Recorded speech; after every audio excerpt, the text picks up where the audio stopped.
Waalaikumsalam warahmatullahi wabarakatuh. Nah, sebelum kita mengawali pembelajaran hari ini, mari kita berdoa dengan membaca suratul Fatihah dalam hati.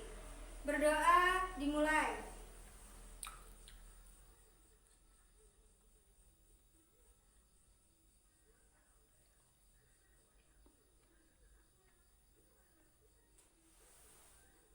Berdoa selesai. Sebelum kita mulai, kita absen dulu ya. Baik, Bu. Naila, Ya, Bu. Rifki, Ya, Bu. Indah, Ada, Bu. Cincin Nadia, Ya, Galang. ada. Oke, hadir semua berarti ya. Iya. Nah, pada minggu sebelumnya Ibu sudah membahas tentang faktor-faktor kemunduran Daulah Umayyah. Ada yang masih ingat faktor-faktornya itu apa saja? Ayo disebutkan, Mbak Nadia. Pecahan kelompok suku Arab Utara dan Selatan, gerakan perlawanan Ya, benar. Jadi pada saat itu faktor-faktor yang menyebabkan kemunduran dari Daulah Umayyah adalah perpecahan internal, kekisruhan politik, perpecahan kelompok Arab Utara dan Selatan, kemudian adanya pergolakan kelompok kecil seperti kelompok Mawali, kelompok Syiah, dan sebagainya. Padahal kita tahu bahwa kepemimpinan Daulah Umayyah yang mencapai 90 tahun itu sudah banyak mencapai kesuksesan atau mengalami masa kejayaan. Masa kejayaannya itu ditandai dengan apa? Ada yang masih ingat? Ya, ayo disebutkan. Administrasi yang rapi dan penyebaran Islam sampai ke Nah, Eropa. ada kemajuan ilmu pengetahuan, kemudian perluasan wilayah hingga Afrika dan India, ada juga persebaran Islam hingga ke Eropa dan lain sebagainya. Lalu, apakah semenjak runtuhnya Daulah Umayyah yang terakhir kali dipimpin oleh Marwan bin Muhammad ini muncul daulah baru? Tentu ada. Daulah apa? Daulah Abbasiyah. Ya benar, Daulah Abbasiyah. Lalu kenapa dinamakan Daulah Abbasiyah? Ada yang tahu? Karena keturunan Abbas, Bu. Ya benar.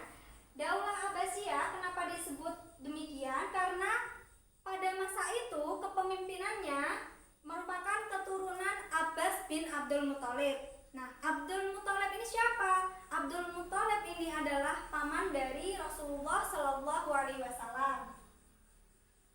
Pada saat itu, kekuasaan dari Daulah Abbasiyah ini lebih luas dibandingkan kekuasaan pada masa Umayyah yang meliputi wilayah Asia Barat, kemudian ada Asia Selatan, ada Afrika Utara, dan juga ada Eropa. Kemudian apa yang melatar belakangi proses berdirinya Daulah Abbasiyah ini? Nah, proses berdirinya Daulah Abbasiyah tidak jauh dari 3 tokoh yang berperan penting di dalamnya.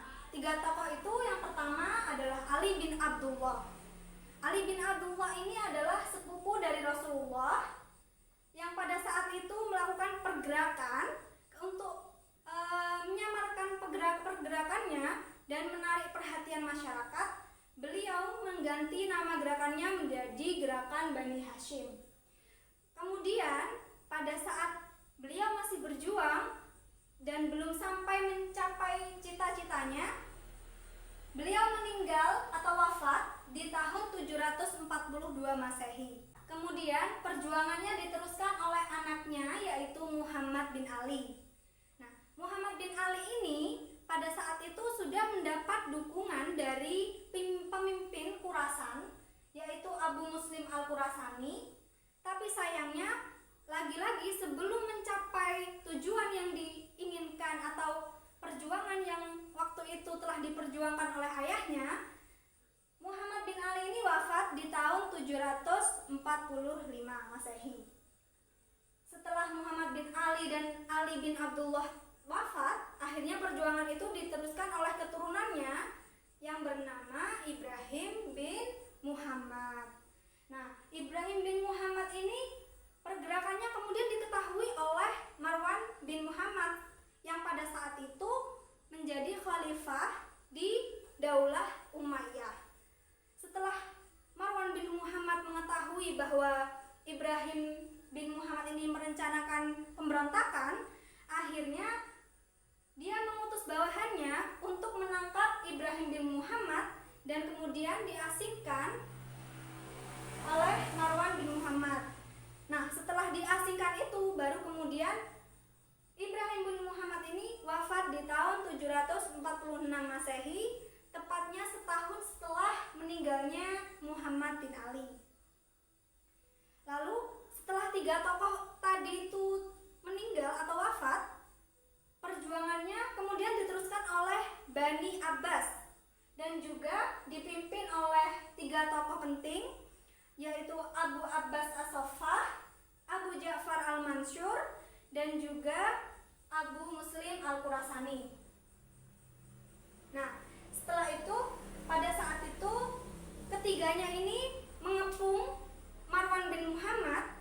Kemudian mereka berhasil menangkapnya di kota Damaskus.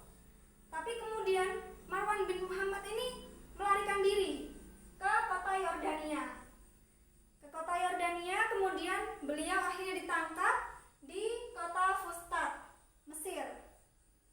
Nah, setelah ditangkap itu kemudian Marwan bin Muhammad meninggal, dan akhirnya sepeninggalan Marwan bin Muhammad ini, akhirnya runtuhlah Daulah Umayyah pada saat itu.